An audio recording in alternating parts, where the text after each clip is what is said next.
As always, this video is intended for adults 21 and older and is for educational and historical interest only. I'm not here to promote or encourage tobacco use, nor purchasing of any tobacco products. This is all about tradition, craftsmanship, and appreciation of the blend itself. Let's dive in.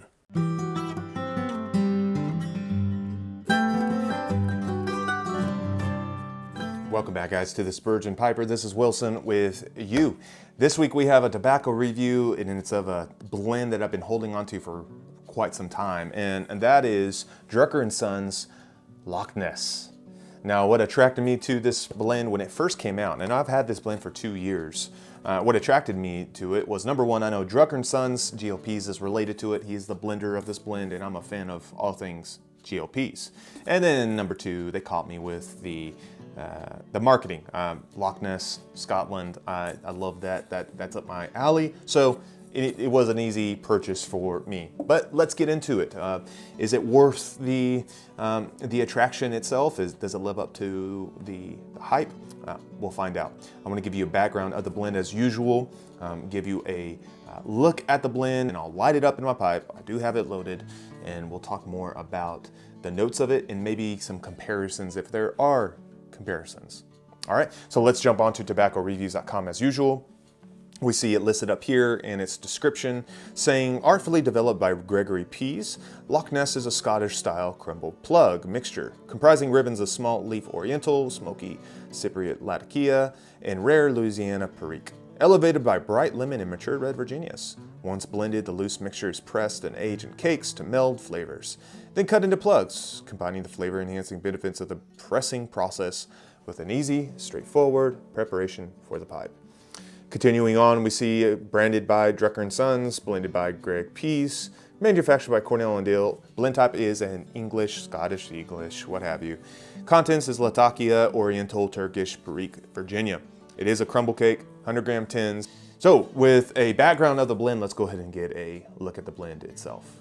Here we are, guys, with Loch Ness, and as you can see from the description, it does come in a plug, kind of a cake form. Easy to break apart, as you can see. It doesn't take much to tear off a piece and crumble it down to get it to your packing preferences. You can see the distinction in the blend, some of the brighter Virginias, maybe some darker bits. Certainly the Latakia, maybe a bit of the Perique, but you're mostly seeing Oriental leaf in there. So easy to break apart. It smokes very easily. The moisture level is pretty much perfect, so you shouldn't have a problem packing it. All right, so I have it loaded up in my Irish Harp 68, and one of my favorite pipes, by the way. And I have my notes up, so let me light it up again. I have about 3/4 of a bowl full. I'll light it up and we'll talk more about it. So maybe one thing to keep in mind with this blend, it is a couple years old.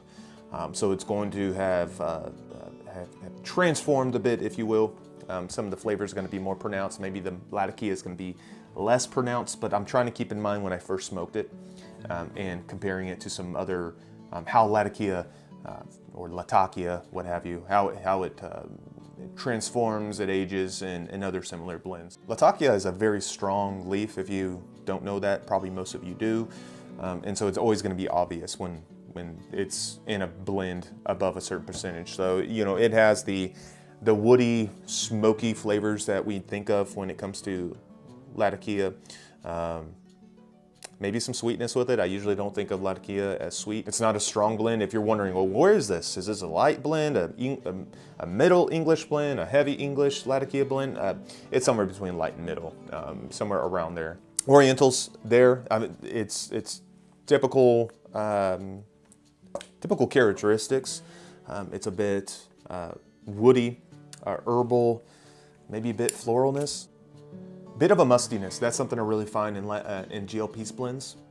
They just have this musty to tar notes going on. Less of that tar flavor coming out of this one, but I usually have this mustiness coming forward. But yeah, the very smooth and buttery Orientals. And then I feel like there's more bright leaf than red Virginias. That seems more prominent to me. So some of your grassy, citrusy notes coming up. The Perique is not real strong. There's not a lot of it in here. I would Yeah, it's certainly a third or fourth player, what have you, behind the red Virginias. The red Virginias are a bit noticeable with more of a plume or sweet red fruit notes, darker fruity notes, I should say. And then the Perique, and maybe the Perique is situating some of those fruity notes, but I really find it in like the retrohale, bit of that pepperiness that we think of with Perique. You might get some of that stewed fruit flavor coming out, character. So when you take the Perique and Red Virginias together, which I always feel like they have a very similar flavor profile, compare it to Bright, together I think they come about even-handed. Maybe Bright Virginia seems more prominent at first, but I do feel like they come about evenly handed. So nicotine hit, the heaviness. Again, this is between light and medium. It was hard to really pinpoint and try to think, okay, compared to, say, like Chelsea Morning, another Gregory Pease blend, in fact, very similar setup. Where does this compare? They're near the same. Maybe this one's a bit higher on nic hit, but I couldn't really say that for sure. It's about medium regardless. So it's easy to come up with some medium level English blends. You think of GLP's Westminster. Chelsea Morning's a bit lighter, but I would just throw that in there for the heck of it. You think of just some of your proper English blends by like Stokeby or they're very, very similar in that regard. In fact, that gets into my rating.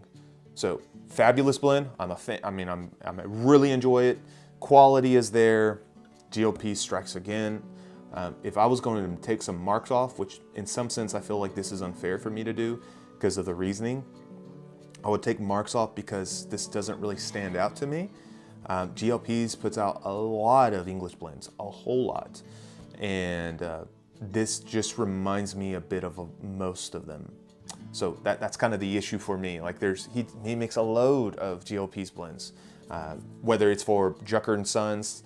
I think of Prince, which is a bit of a different profile than this. Prince has some other things, but you know he has a newer English blend out.